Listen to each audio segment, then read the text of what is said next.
오늘은 함께 읽으신 열왕기상 9장 1절에서 9절 말씀을 중심으로 열왕기상 강의 첫 번째 시간으로, 그리고 성경 전체로는 성경이 보여주는 길 89번째 시간으로 하나님의 마음에 흔적을 남겨야 합니다라는 제목의 말씀으로 잠시 은혜를 나누겠습니다. 저는 성경을 읽을 때 성경의 큰 그림을 먼저 보고 난 다음에 섬세한 그림들 하나하나를 찾아가려고 합니다. 그런 면에서 성경 66권이 어떤 책인가 크게 큰 그림을 그리고 나서 그 다음에 창세기부터 요한계시록까지 한 권 한 권을 읽어가려고 합니다. 그리고 그 한 권 한 권을 또 읽어갈 때도 마찬가지입니다.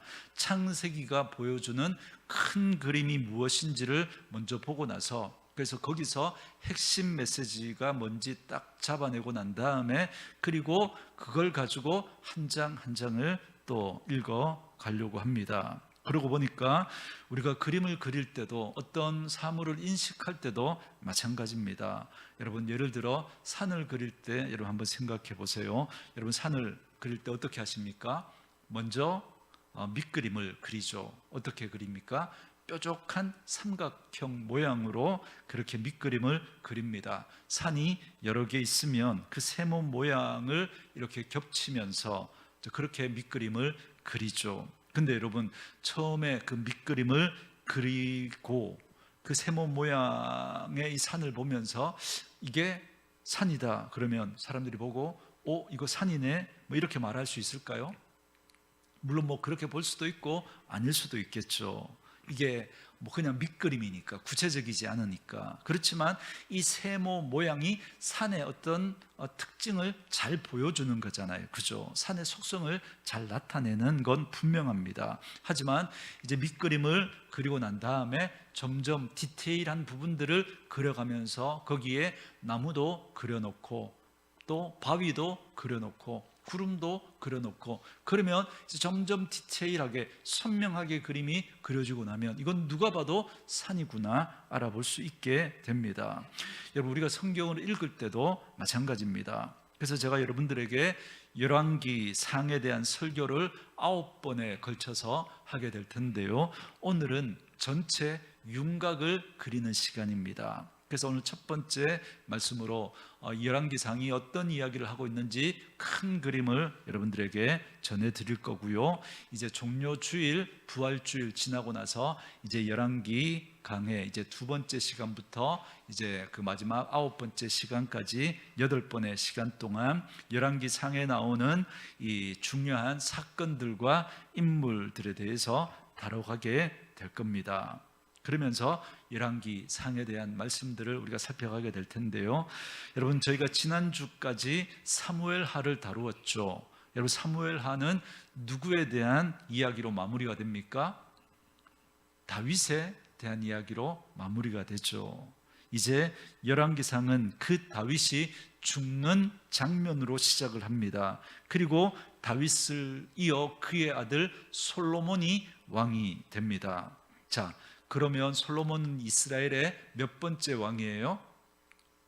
세 번째죠. 첫 번째가 사울이었고, 두 번째가 다윗, 세 번째가 솔로몬입니다. 그런데 특이하게도 이 세 사람의 통치 기간이 똑같습니다. 다 40년이에요. 그래서 사울 40년, 다윗 40년, 솔로몬 40년, 이렇게 합이 120년 동안의 기간을 통일 왕국이라고 합니다. 그러니까 이스라엘 나라가 하나의 나라로 있었던 거죠. 그런데 솔로몬 이후에 나라가 둘로 갈라집니다. 남북으로 이제 갈라지게 되는데요, 그래서 이제 솔로몬이 죽고 그의 아들 르호보암 때 그렇게 나라가 갈라지면서 이 기간을 분열 왕국이다라고 그럽니다. 나라가 남북으로 갈라지게 되는데 남쪽은 유다라는 이름을 가지게 되고 북쪽은 이스라엘이라는 이름을 갖게 됩니다. 그래서 앞에다가 남북을 붙여서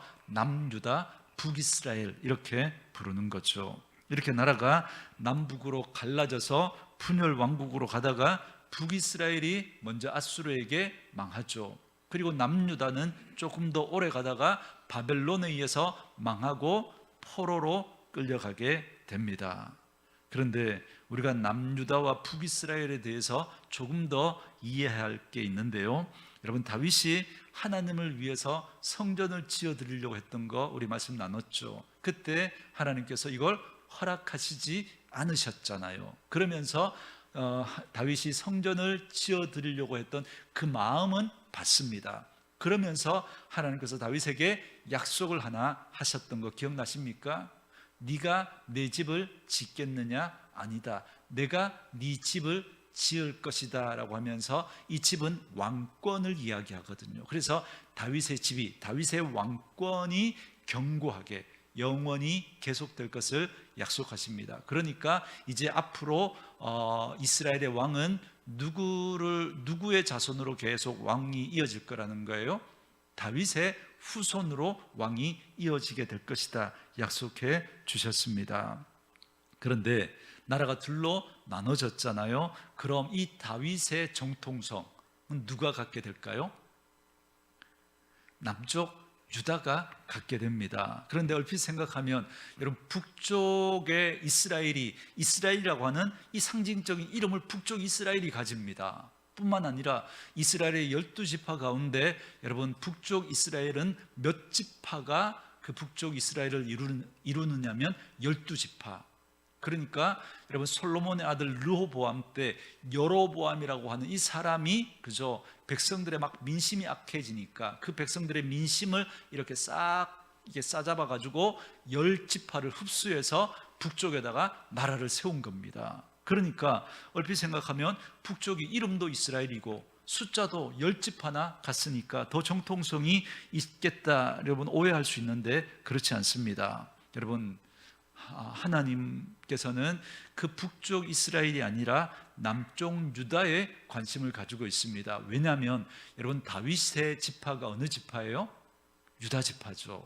그런데 남쪽 유다가 바로 이 유다 지파를 중심으로 베냐민 지파가 함께하면서 이 두 지파가 나라를 이뤘거든요. 그렇기 때문에 북쪽 이스라엘이 훨씬 더 크고 정통성이 있을 것 같지만 아니에요. 하나님의 관심은 이 남쪽 유다에 있습니다. 그래서 이 남쪽 유다에 그 솔로몬을 이어서 다윗을 이어서 솔로몬, 그리고 솔로몬의 아들 르호보암, 그 르호보암을 이어서 쭉쭉쭉쭉 이렇게 이어져 가면서 그 다윗의 계보가 이 남쪽 유다를 통해서 이어지게 됩니다.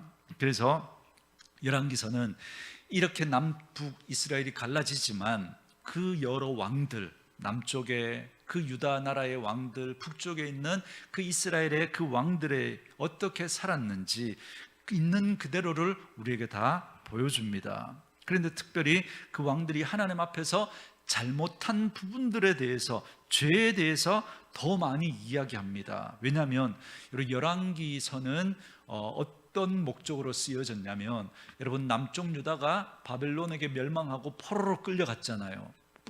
끌려간 그 이스라엘 백성들, 그 남유다 백성들이 풀리지 않는 의문이 생긴 거예요. 왜냐하면 어떻게 하나님의 나라, 선민이라고 하는 하나님의 나라가 어떻게 이방 나라에 의해서 망할 수 있는가, 이거 하나. 그리고 또 성전이 그때 다 무너졌거든요. 어떻게 하나님의 성전이 이방 민족의 그 말발굽에 밟히면서 다 무너질 수 있는가, 하나님이 살아계시다면 어떻게 이런 일이 있을 수 있는가라고 하는 물음표가 생긴 겁니다.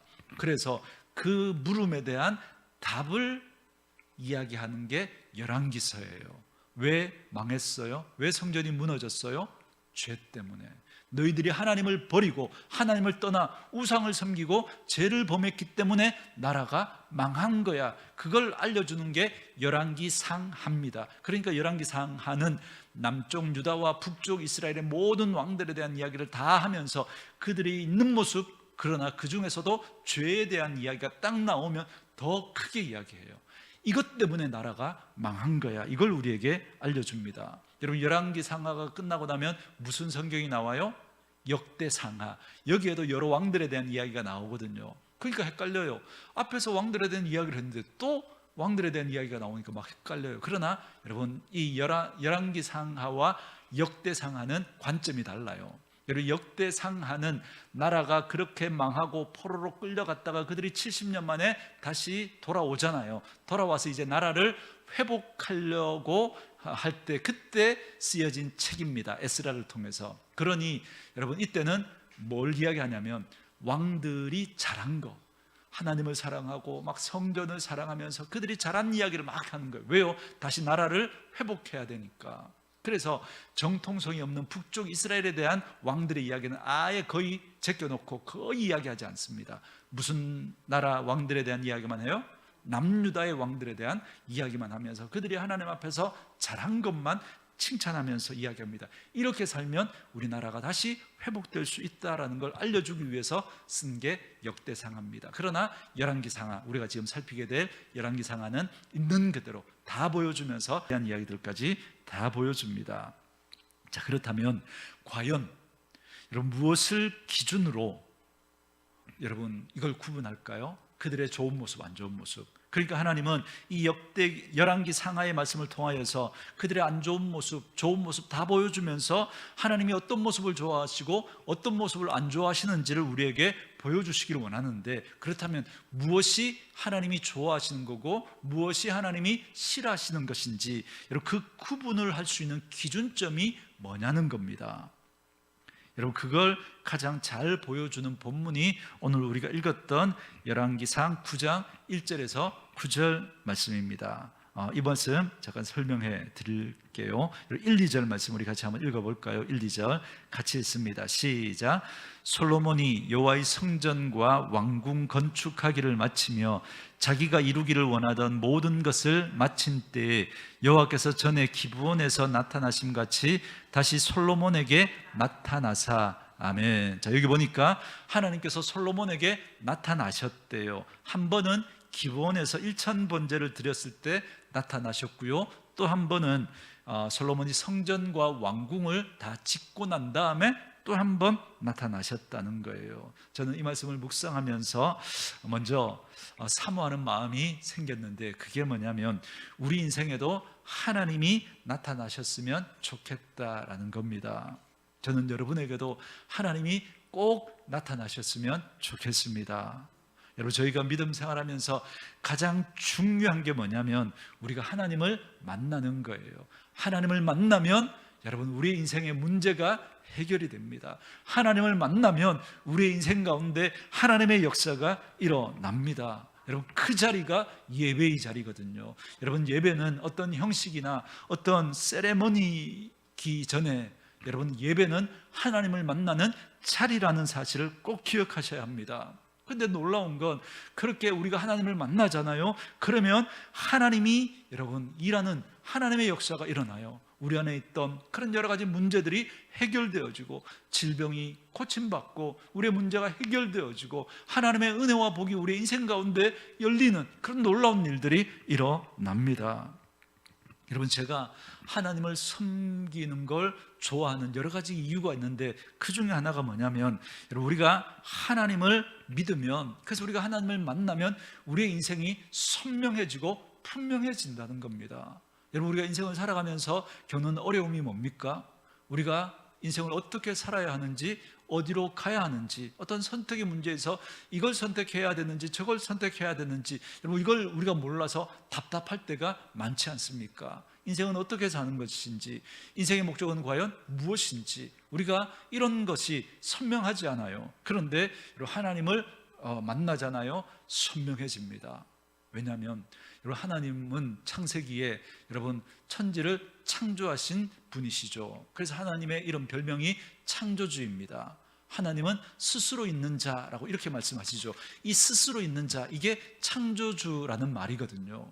여러분, 하나님이 창조주, 스스로 계신 자라는 말이 어떤 의미냐면, 여러분, 아무것도 없는 것 중에 있는 것을 만드신 분이라는 겁니다.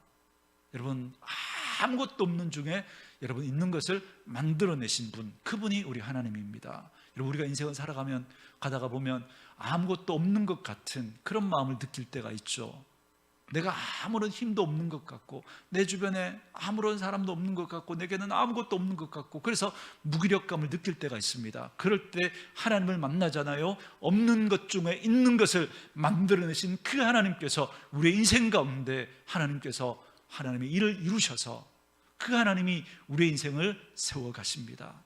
없는 것 같은 우리의 인생을 하나님께서 있는 것으로 세워주셔서 하나님 앞에 의미 있는 인생으로, 복된 인생으로 세워가십니다. 여러분, 그 일이 우리가 하나님을 만날 때 일어난다는 거예요. 또 하나, 하나님은 여러분 어둠 가운데서, 흑암 가운데서 빛을 창조하신 분입니다. 여러분, 흑암, 어둠이라고 하는 게 여러분 무엇을 통칭하는 걸까요? 앞이 보이지 않는 거죠.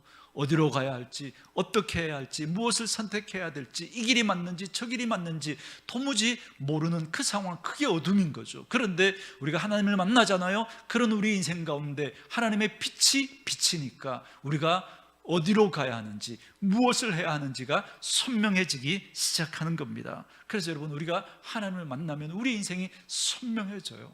우리 인생이 그래서 규모 있고 아름답고, 그래서 매력적인 모습으로 될 수밖에 없는 이유가 그 하나님이 없는 것에서 있는 것을 만들어내신 분이고 어둠 가운데서 빛을 만들어내신 분이시기 때문입니다. 창세기 1장이 바로 그 모습을 보여주는 거예요. 내가 아무것도 없는 중에 있는 걸 만들어내지 않았냐, 어둠 가운데서 빛을 만들어내지 않았냐, 그래서 어디가 물이고 어디가 산인지를 보여주지 않았느냐. 그러니 그 하나님을 만나야 너희의 인생 가운데서도 빛이 생기게 될 것이다 말씀하시는 겁니다. 하나님을 여러분 만나면 그렇게 여러분 우리의 인생이 선명해집니다. 여러분, 그 시간이 바로 예배의 자리인 거예요. 예배의 자리. 이 자리가 우리가 하나님을 만나는 자리거든요. 그러니 여러분, 이 예배의 자리가 얼마나 소중합니까? 그러니까 여러분, 이 예배에 나오시는 여러분들은 사모하는 마음을 가지고 이 예배의 자리에 나오셔야 합니다. 하나님, 저는 오늘 이 예배의 자리에서 하나님을 만나야 합니다. 기도 중에, 찬양 중에, 말씀 중에 하나님 만나야 합니다. 그 마음 가지고 여러분 하나님 앞에 나오셔야 합니다. 그리고 그 하나님을 만나잖아요. 그럼 없는 것 중에 있는 것을 만들어내시고 어둠 가운데서 빛을 만들어내신 우리 하나님께서 우리의 인생 가운데 그 하나님의 일을 이루실 줄 믿습니다. 그런데 이건요, 예배를 드리기 전에 결정이 나요. 예배를 드리기 전에. 예배를 드려보고 나서 결정이 되는 게 아니라, 여러분, 예배를 드리기 전에 이분에게는 오늘 이 예배 시간에 이런 일이 일어나겠구나, 이게 예배 드리기 전에 결정 난다니까요. 여러분, 말씀을 듣는 것도 마찬가지죠. 여러분, 말씀을 듣기 전에 여러분, 하나님께서 여러 가지 밭에, 네 가지 밭에 대한 비유를 하시면서 좋은 밭을 어떻게 설명하시죠? 착하고 좋은 마음으로 그 말씀을 받는, 그죠? 그 사람의 마음을 여러분 좋은 밭이라고 이야기하고 그 밭에 30배, 60배, 100배의 여러분 그 열매가 맺히는 거예요. 여러분, 예배도 마찬가지예요. 오늘도 이 예배 가운데 하나님이 임재하신다. 그러니 나는 오늘 이 예배 가운데 하나님을 만나야 한다라고 하는 그 사모함을 가지고, 하나님을 만나면 내 문제가 해결되어 줄 수 있다라고 하는 그 기대를 가지고 예배하는 그 사람이 하나님을 만나고 그 사람의 인생 가운데 하나님의 일이 일어나게 될 거예요. 그런데 그냥 마지못해서 억지로 직분 때문에 하나님을 믿는데 이렇게 예배를 안 드릴 수는 없고 하나님 앞에 그저 얼굴 도장 찍고 가려고 하는 그런 마음으로 예배하잖아요. 그런 일이 일어날 수 없다니까요. 그래서 저는 저와 여러분에게 정말 이 예배에 대한 사모한 마음이 있기를 주의 이름으로 축원합니다. 그럴 때 하나님께서 우리 인생 가운데 하나님의 일을 이루어내실 줄 믿습니다.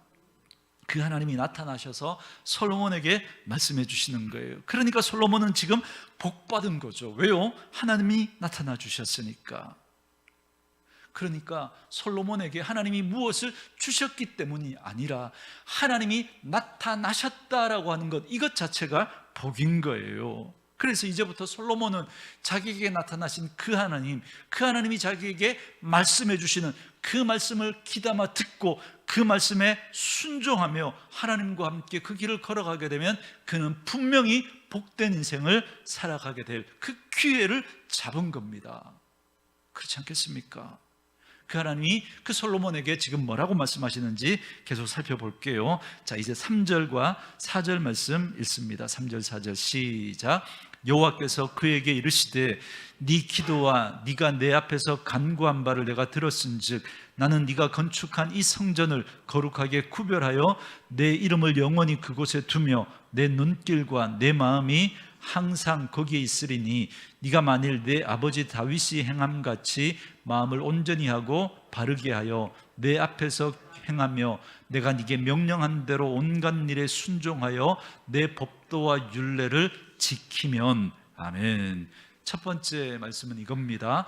하나님의 마음에 흔적을 남겨야 한다라는 것입니다. 여러분, 이 말씀 열왕기상을 읽어 오늘 이 첫 번째 말씀, 하나님의 마음에 흔적을 남겨야 한다라고 하는 이 말씀은 여러분들이 열왕기상을 읽어가면서 기준으로 삼아야 할 말씀이면서 동시에 우리의 인생을 평가하면서 기준으로 삼아야 할 말씀입니다.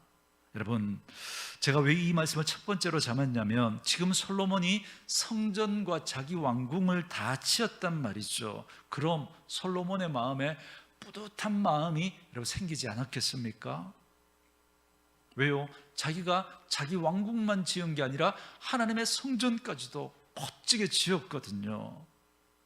그러면 이렇게 하나님이 한마디 하시면 여러분 좋지 않겠습니까? 그렇게 하실 만도 한데, 그래 성전 짓느라고 애썼다, 수고했다, 너밖에 없다, 뭐 그죠? 그렇게 한마디 해 주실 만도 하잖아요. 근데 하나님께서 그 이야기를 하지 않고 다른 이야기를 하십니다. 그래서 우리가 첫 번째로 주목해야 될 표현이 뭐냐면 이 말씀입니다. 4절인데요 이 성전에 대한 이야기를 하시고 난 다음에 뭐라고 그러느냐면 네가 만일 네 아버지 다윗이 행함같이 하나님 앞에서 행하면 복을 받게 될 것이다, 이렇게 말씀하시는 거예요. 제가 주목한 건 이겁니다. 지금 솔로몬에게 하나님이 네가 성전 지었다고 너무 마음 높아지지 말고, 그죠? 네가 어떻게 하면 하나님 앞에 복 받으며 살아갈 수 있는지를 솔로몬에게 지금 말씀해 주시거든요. 그런데 그 어떻게 하면 하나님 앞에 복 받는 바른 믿음을 살아갈 수 있는지를 이야기해 주면서 하나님은 누가 생각이 난 거예요? 누가 생각난 거예요? 네 아버지 다윗이 생각난 거예요. 그래서 저는 이 마음이 드는 거예요. 아, 다윗은 하나님의 마음에 지워지지 않는 흔적을 남겼던 사람이구나. 그래서 그의 자녀들과 그의 다음 세대들에게, 그리고 하나님의 사람들에게 어떻게 하면 하나님 앞에서 바른 믿음의 삶을 살아가고 하나님 앞에 복된 믿음의 삶을 살아갈 수 있는지를 알려주면서 이 다윗 이야기를 해주고 싶은 거예요. 왜요? 하나님에게는 다윗이 지워지지 않는 흔적처럼 남아버렸기 때문에. 그래서 여러분, 열왕들, 그 많은 왕들의 이야기를 하나님이 우리에게 알려주시면서 그들을 평가하는 기준이 뭔지 여러분 기억나십니까? 다윗의 길로 행했냐 행하지 않느냐, 그죠? 그가 정직히 행하기는 하였으나 다윗의 길로 가지는 않았다, 이렇게 이야기하죠. 기준이 다윗이 돼버린 거예요. 왜요? 하나님의 마음에 지워지지 않는 흔적처럼 다윗이 딱 이렇게 자리 잡았으니까. 그래서 나머지 다른 왕들을 평가하실 때 다윗을 가지고 평가하신단 말이죠. 저는 우리 사랑하는 온누리교회 식구들도 하나님의 마음에 지워지지 않는 그런 흔적을 남길 수 있는 그런 분들이 되어줄 수 있기를 주의 이름으로 축원합니다. 저는 이 마음이 드는 거예요. 저도 여러분들에게 지워지지 않는 흔적을 남겨드릴 수 있는 그런 목사가 되었으면 좋겠다. 그러면서 동시에 여러분들도 제게 정말 지워지지 않는 흔적처럼 그렇게 남을 수 있는 그런 분들이 되었으면 좋겠다라는 마음이 드는 거예요. 그러고 생각해 보니까 지금까지 우리가 인생을 살아오면서 저와 여러분들 마음에도 여러분 흔적처럼 지워지지 않는 분들 있죠. 어떤 이야기를 딱 하려고 하면, 믿음에 대한 이야기를 하려고 하면, 교회에 대한 이야기를 하려고 하면 딱 떠오르는 분이 아마 계실 겁니다. 여러분, 그게 흔적인 거예요. 여러분의 마음에 그 사람이 흔적으로 남은 거예요. 장로님에 대한 이야기를 하려고 하니까 그 사람이 딱 생각나는 거예요. 권사님에 대한 이야기를 하려고 하니까 그분이 딱 기억에 남는 거예요. 왜요? 흔적으로 남았거든요. 좋은 모습으로든 안 좋은 모습으로든. 오늘 본문에서 다윗은 좋은 모습으로 그 흔적이 남은 거예요. 그래서 누군가에게 믿음에 대해서 말하고 싶을 때 자꾸 떠오르는 누군가가 있다면 그분은 우리의 마음에 흔적으로 남은 사람들인 겁니다. 그러고 보니까 제게도 흔적으로 남은 분들이 있습니다. 긍정적으로든 부정적으로든. 그리고 어쩌면 저와 여러분은 지금도 하나님께 그 흔적을 남기고 있는지도 모릅니다. 여러분, 열왕기 상하를 읽어가면 긍정적인 걸 이야기할 때마다 다윗을 언급하시는 하나님이 부정적인 걸 언급할 때 누구를 언급해요? 그가 누구의 길로 갔다? 여로보암의 길로 갔다. 그러니까 하나님에게 다윗이 긍정적인 모습으로 흔적이 남았다면 여로보암은 부정적으로 흔적이 남아버린 거예요. 저는 저와 여러분들이 하나님과 다른 이들에게 아름다운 흔적을 남기는 분들 되었으면 좋겠습니다. 여러분, 우리가 인생을 살면서 부정적인 이름으로 고개를 막 절레절레 흔들면서, 그죠? 그분 이러면 안 되잖아요, 그죠? 그런 저와 여러분들이 정말 하나님 앞에서 아름다운 흔적으로 남는 그런 분들 되었으면 좋겠습니다. 그래서 어느 시간인가 어떤 사람인가 무엇에 대해서 이야기하고 싶을 때 그 사람이 떠올라서 그 사람의 이야기를 해주고 싶은 그런 분들 꼭 될 수 있기를 주의 이름으로 축원합니다. 그래서 우리 옆에 있는 분들 한번 축복하면서 우리 인사할까요? 자, 이렇게 인사하는 겁니다. 우리 하나님의 마음의 흔적을 남깁시다. 이렇게 한번 악수하십시다. 우리 하나님의 마음에 흔적을 남깁시다. 여러분, 그런 분들 꼭 될 수 있기를 주의 이름으로 축원합니다. 저는 여러분 이 부분이 너무 희한한 거예요. 여러분, 우리 지난주까지 여러분 다윗에 대한 이야기를 살폈는데, 여러분 다윗의 인생이 완벽했어요? 완벽하지 않았어요? 완벽하지 않았죠. 그래서 사무엘하 24장 어떤 모습으로 끝이 났다 그랬어요? 하나님 앞에서 책망받는 모습으로 끝이 났잖아요, 그죠? 그런데도 하나님은 믿음의 사람들을, 그죠? 믿음의 사람들이 어떻게 살아야 하는지를 이야기할 때 다윗을 이야기해 주고 싶은 거예요. 이걸 보면서 저는 소망이 생기는 거예요. 그리고 그 하나님이 너무너무 좋은 거예요. 여러분, 세상은 우리를 어떻게 평가해요? 결과만 가지고 평가하죠. 결과가 어떠냐, 그걸 가지고 평가하잖아요. 왜 그 말을 했는지, 왜 그 행동을 했는지 우리의 그 마음은 살피지 않고 그냥 결과만 가지고 우리를 평가합니다. 그러나 하나님은 무엇으로 평가해요? 우리의 마음의 중심을 보시는 분이십니다. 그래서 하나님은 그 다윗이 어떤 면에서 다윗이 여러분 죄를 짓고 다윗이 잘못한 걸 이야기하면 여러분 사울보다 훨씬 더 끔찍한 잘못을 저질렀어요. 그러나 그의 마음의 중심에 그 하나님을 향한 그 마음을 하나님이 보셨기에 하나님께서는 그 다윗을 인정해 주셨던 거죠. 그래서 다윗이 완벽하지 않았지만, 다윗도 실수하고 넘어졌지만 하나님은 그 마음의 중심을 보셨기 때문에 하나님은 하나님의 마음에 다윗은 지워지지 않는 흔적으로 남았던 겁니다. 사랑하는 성도 여러분, 그래서 우리 완벽하지 않아도 돼요. 지금 동안 여러분들이 실수하고 넘어졌어도 괜찮아요. 우리의 마음에 중심을 보시는 그 하나님께서 우리를 보시니까 하나님 앞에 회개하고 다시 하나님 앞에 믿음으로 살려고, 하나님 앞에 정말 하나님을 기쁘시게 하려는 그 마음으로 여러분들이 살아가려고 몸부림치면, 지금부터라도 그 마음으로 살아가신다면 분명히 하나님의 마음에 저와 여러분은 흔적처럼 남는 그런 분들 될 수 있을 줄 믿습니다. 저는 우리 온누리 교회가, 우리 성도님들이 그런 분들 꼭 될 수 있기를 주의 이름으로 축원합니다. 그래서 이제 우리는 이 여러 왕들의 이야기를 읽어가면서 그 기준을 밑바닥에 딱 깔아 놓으세요. 이 왕은 지금 하나님 앞에 어떤 흔적을 남기고 있는가? 하나님께 좋은 흔적을 남기고 있는가? 아니면 안 좋은 흔적을 남기고 있는 사람인가? 라고 하는 그 관점을 가지고 열왕기에 나오는 여러 왕들의 이야기를 읽어가면 됩니다.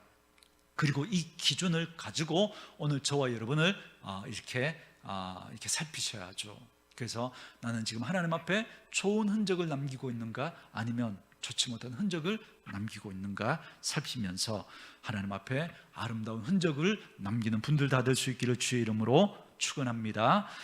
두 번째 말씀은 이겁니다. 우리 7절부터 9절까지 읽어볼까요? 7절, 9절, 7절부터 9절까지 같이 읽습니다. 시작.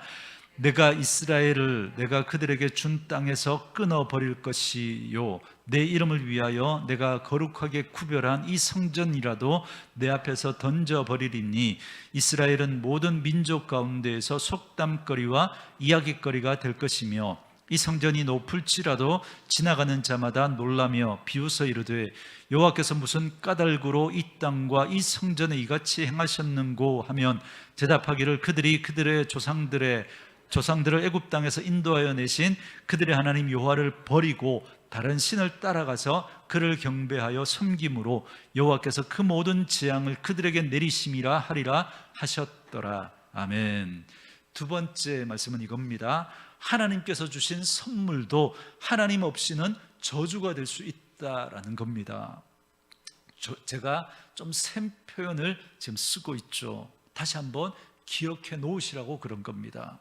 하나님께서 우리에게 주신 선물과 은혜들도 하나님이 빠져나가면 그것이 오히려 우리를 망하게 하는 저주가 될 수도 있다는 거예요. 왜 그러느냐면 솔로몬의 인생이 그걸 우리에게 잘 보여주고 있기 때문에 그렇습니다. 여러분 7절을 잘 보세요. 내가 이스라엘을 내가 그들에게 준 땅에서 끊어버릴 것이요, 내 이름을 위하여 내가 거룩하게 구별한, 그 다음 표현이 뭐예요? 이 성전이라도. 자, 여기에 밑줄을 쳐놓으세요. 이 성전이라도. 여러분 성전 그러면 어떤 느낌이에요? 좋은 느낌, 귀한 느낌이죠, 그죠? 그런데 그 뒤에 이라도라는 표현이 붙으니까 여러분 부정적인 느낌이 탁 들죠. 왜 그러냐면 여러분 이 성전이 그죠? 이 성전이 높을지라도, 이 느낌이 그죠? 하나님이 높게 여기는 것 같으세요? 아닌 것 같으세요? 이 성전이 높을지라도, 여기 또 찌라도 이렇게 붙으니까 이 하나님께서 귀하게 여기지 않는 것 같죠? 여러분 성전 너무너무 귀한 거고, 성전을 크고 화려하게 짓는 거 여러분 지을 수 있다면 너무너무 여러분 귀하고 감사한 일이죠. 그렇게 할지라도 거기에 누가 계셔야 된다는 거예요? 하나님이 계셔야 되는데 하나님이 계시지 않으면 오히려 그 성전이 오히려 크게 화려하게 지은 것이 여러분 오히려 우리를 하나님 앞에서 더 멀어지게 하는, 하나님을 놓치게 하는, 하나님 앞에서 우리를 망가뜨리게 하는 것이 되어질 수 있다라고 우리에게 말씀해 주고 있는 겁니다. 여러분 1절에 보니까 솔로몬은 하나님 앞에서 왕궁을 짓고 하나님 앞에서 성전을 지어드렸대요. 그리고 자기가 이루고 싶은 모든 것을 다 이루었대요. 다 마쳤대요. 하고 싶은 거, 이루고 싶은 거 다 이뤘대요. 다. 그러면 이제부터 하나님께로부터 아주 좋은 평가를 듣고 하나님께서 나에게 아주 좋은 말씀을 기대할 법하잖아요, 그죠? 네가 내게 성전을 지어주었으니까 내가 이제 너에게 복을 줄 것이고 네가 잘되게 할 거야. 하나님께서 이런 말씀을 할 걸 기대했는데 하나님은 이렇게 말씀하시는 겁니다. 너에게 지금 성전 지어주었지만 그 성전을 지었을지라도 누가 빠지면요, 하나님이 빠져나가면 이 성전은 도리어 헛개비가 되고 저주가 될 것이다 라는 걸 하나님이 말씀해 주는 겁니다. 왜 제가 이런 표현을 썼냐면 여러분 자꾸 사람들은 성전에 몰입하기 때문에 그래요. 내가 뭔가를 한 것 거기에 자꾸 몰입하기 때문에 그렇습니다. 누구에게 집중하지 않아요? 그럼 하나님에게 집중하지 않아요. 그러니까 차라리 성전이 없었으면 하나님을 더 앙망했을 텐데 눈에 보이는 그 화려한 성전을 짓고 나니까 그 성전에 들어가면 하나님을 만날 거라고 생각하니까 정작 하나님을 찾지도 않고 하나님을 앙망하지도 않는 거예요. 그러면서 그의 마음에 하나님이 빠져나가 버리는 거예요. 그러면 차라리 성전이 없는 것보다 더 못한 거죠. 나 예배 드렸어. 그걸로 퉁치고 가려고 하는 거죠. 여러분 초대교회 때 그죠? 그들이 막 쫓겨나고 그랬지만 그들은 사모하는 마음이 있었거든요.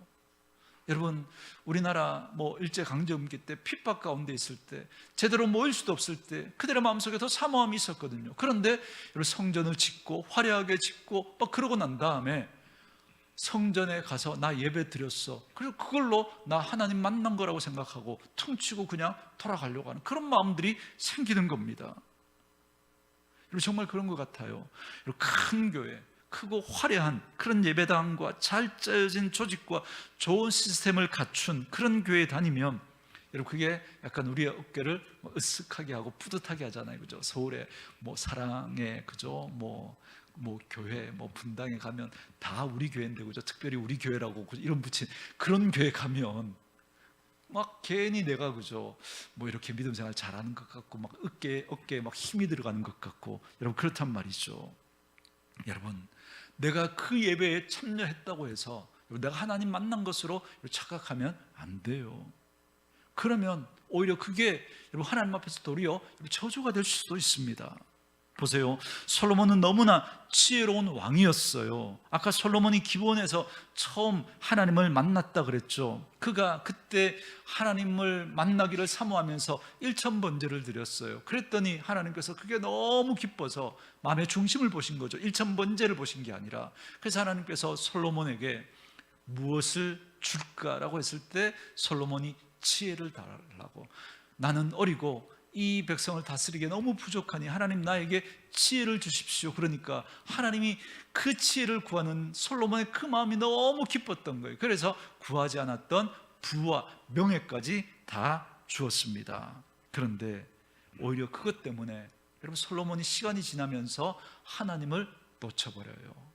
여러분, 지혜라고 하는 게 듣는 마음이거든요. 솔로몬은 처음에 하나님 앞에 듣고 싶은 마음이 있었어요. 그래서 1000번제를 드리고 하나님 앞에 들으려고 했던 마음이 있었는데, 정작 하나님이 지혜를 주시고 부와 명예를 주시고 나니까 솔로몬이 마음이 높아져서 시간이 지나면서 하나님께로부터 듣는 마음이 사라져버립니다. 그래서 솔로몬이 이렇게 나라를 이렇게 딱 보니까, 주변에 있는 나라들을 보니까 우리나라가 너무 이렇게 힘든 거예요. 왜? 주변에 강대국들이 다 둘러싸여 있으니까. 어떻게 이 강대국들 사이에서 우리나라가 살아갈 수 있을까? 어떻게 이 나라들 사이에서 국익을 챙길 수 있을까? 이렇게 고민하면서 하나님 없이, 하나님이 주신 지혜가 있는데 그 지혜를 사용하지 않고 하나님을 빼버리고 자기 지혜로 짜냅니다. 그래서 어떻게 해요? 주변에 있는 나라들, 공주들을 다 아내로 맞는 거예요. 그러면 그 나라와는 어떤 관계가 돼요? 사돈 국가, 이걸 부마국이라 그러거든요. 그러니까 부마국으로 이렇게 딱 관계를 맺으니까 주변에 있는 나라들이 우리 나라를 공격할까요? 못할까요? 못하죠. 자기 딸이 그 왕비로 있는데 어떻게 여러분 우리나라를 공격할 수 있겠습니까? 이렇게 하면 우리나라가 이렇게 평화를 유지하고 잘 살아갈 수 있겠구나 하고 그렇게 한 겁니다. 그렇게 해서 솔로몬이 그저 아내를 맞이하는데 처첩이 몇 명이라 그래요? 1000명. 여러분, 저는 1명을 감당하기도 힘든데 어떻게 1000명을 감당해요? 1000명을? 그렇죠? 참 대단한 것 같아요. 그런데 여러분 공주들, 이 왕비들의 입장에서 한번 생각해 봐요.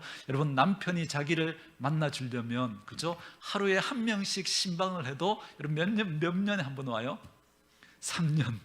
그런데 이렇게 신방하다가, 그죠? 여기서, 그죠? 며칠 더 눌러 있으면 여러분 3년에 한 번 올지도 몰라요. 그러니 여러분, 이 공주들이, 그죠? 이 이스라엘의 왕비로 왔는데 와서 보니까 여러분 얼마나 속상해요, 그죠?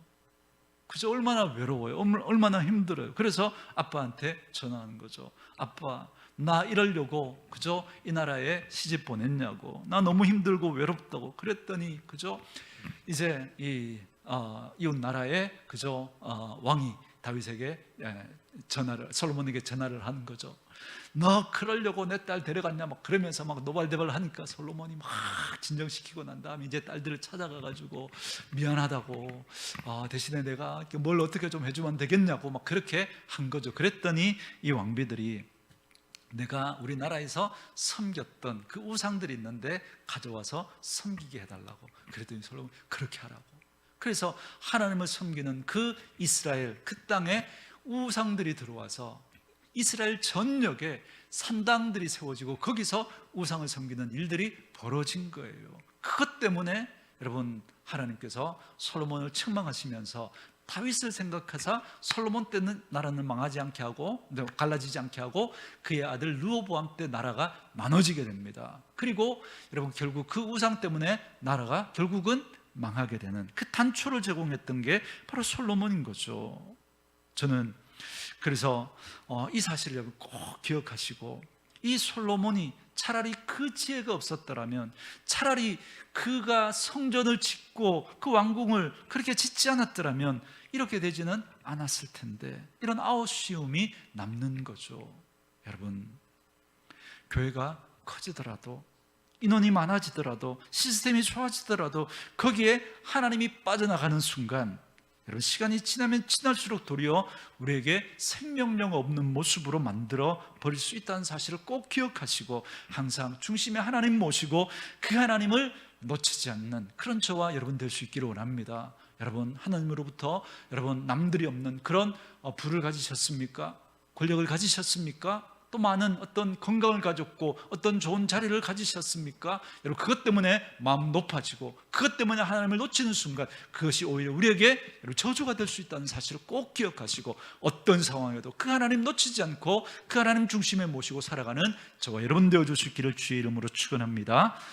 마지막 세 번째 말씀은 이겁니다. 4절부터 6절까지 말씀인데요, 우리 같이 한번 읽어볼까요? 읽습니다. 시작.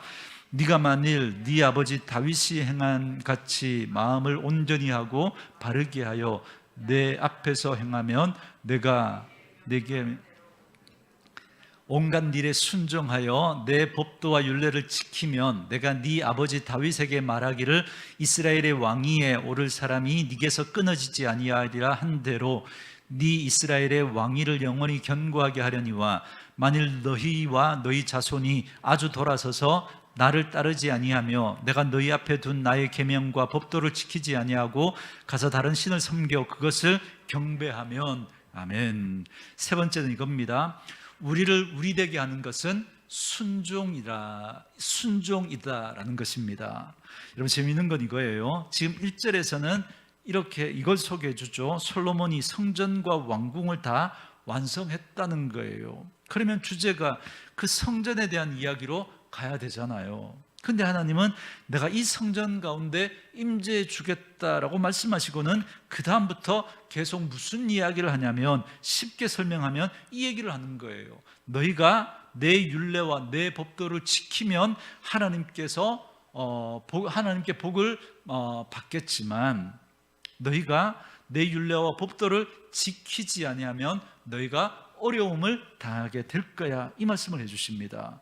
이걸 한 단어로 바꾸면 순종이죠. 순종하면 복을 받고 순종하지 않으면 복을 받지 못한다는 겁니다. 너희가 하나님의 말씀에 순종해야, 그래야 복을 받을 수 있다는 걸 말씀해 주신 거예요. 자, 이제 앞에서 말씀하신 거 생각해 내셔야죠. 심지어 뭘 화려하게 지을지라도, 성전을 화려하게 지을지라도, 그리고 하나님의 말씀에 순종하지 않으면 어떻게 될 거라고요? 그 성전은 아무 의미가 없고 우리가 하나님 앞에 복되지 않은 그런 삶을 살아가게 될 거라는 겁니다. 그러니 여러분, 우리 온누리 교회가 여러분 성전을 지은 예배당을 지은 것 너무너무 감사한 일이죠. 여러분, 그러나 여기에 마음 뺏기지 않고 우리는 더 하나님을 사모해야 합니다. 여러분, 우리가 직분을 받은 거 하나님 앞에 너무너무 감사한 일이죠. 그리고 또 우리가 직분자를 선출할 겁니다. 여러분, 그렇게 직분 받는 거 너무너무 감사한 일이죠. 그러나 우리가 아무리 여러분 직분을 가져도, 우리가 아무리 많은 일을 했을지라도 여러분, 그게 우리를 설명하는 게 아니에요. 정말 우리를 우리되게 설명하는 것, 우리가 하나님 앞에 순종함으로 말미암아 정말 우리의 인생의 그 모습이 아름답게 정말 세워져 갈 때, 그게 우리가 하나님의 사람이다, 그게 우리가 복받은 사람이다라고 하는 걸 설명해낼 수가 있는 거예요. 저는 여러분 많이 봤거든요. 성경을 통해서도 보고요, 정말 주변에 많은 분들을 통해서도 많이 봤습니다. 그분이 정말 하나님 앞에 정말 사모하면서 어떤 복을 구했어요. 근데 하나님이 그 복을 주셨어요. 감사한 일이죠. 그래서 사업이 잘 되고 정말 너무너무 이렇게 잘 되었어요. 그런데 그때부터 여러분 마음이 높아지니까요, 기도의 자리에 안 보이는 거예요. 다 새벽에 기도했던 분인데 안 보이는 거예요. 가끔씩 주일 예배도 빠지는 거예요. 왜요? 일이 바빠서. 또 나중에는 보니까 여러분 일이 아닌데도 빠지는 일들이 생기는 거예요. 여행을 다니고 그러면서 점점 하나님을 사모하는 마음들이 멀어지는 거예요. 그 끝이 어떻게 되어지는지는 다 저는 보지 못해요. 그러나 결코 하나님 앞에 복되지 않아요. 결코 복되지 않아요. 여러분, 그렇기 때문에 우리를 우리되게 하는 건 우리가 하나님 앞에 순종함으로 우리가 하나님의 사람임을 우리는 증명해낼 수가 있는 겁니다. 오늘 하나님께서 열왕기 상하를 시작하면서 이 세 가지 기준을 우리에게 말씀해 주시는데, 이 기준을 여러분 가슴에 꼭 담아 가시길 바랍니다. 하나님의 마음에 첫째 흔적을 남기고, 그리고 하나님께로부터 온 그 선물과 은혜도 거기 하나님 빠져나가면 그게 저주가 될 수 있다는 것, 그리고 동시에 우리를 우리되게 하는 건 다른 것이 아니라 순종이다라고 하는 이 사실을 꼭 기억하셔서 이제부터 우리가 이 솔로몬을 살펴봤지만, 그죠? 이후의 왕들도 마찬가지 이 기준으로 딱 보면 다 설명이 되어져요. 다 그 인생이 복된지 복이 되지 않는지, 그 인생이 왜 하나님 앞에 기억이 되어지지 않는지, 흔적으로 기억되지 못하는지, 이게 여러분 설명이 되어집니다. 그래서 오늘 이 말씀을 가지고 여러분 이제 앞으로 열왕들을 살펴가고 우리의 모습들을 살펴가면서 여러분 안에 나도 다윗처럼 하나님의 마음에 흔적을 남기는 사람 되어야 되겠다, 그 사모하는 마음을 가지시고, 그러려면 하나님이 우리에게 주신 그것이 복이지만 그게 하나님 빠져나가면 그게 저주가 될 수 있다는 것 사실을 기억하고, 무슨 일이 있어도 그 하나님 놓치지 않고 살아가고, 그리고 하나님이 우리에게 주시는 그 말씀에 순종하며 살아갈 수 있는 분들 될 수 있기를 원합니다. 그러면 하나님께서 그분의 인생을 주목하시고 마음에 지워지지 않는 흔적으로 새기시고 우리의 삶을 복되게 하실 줄 믿습니다. 저는 저와 여러분들이 그런 분들 다 되어줄 수 있기를 주의 이름으로 축원합니다.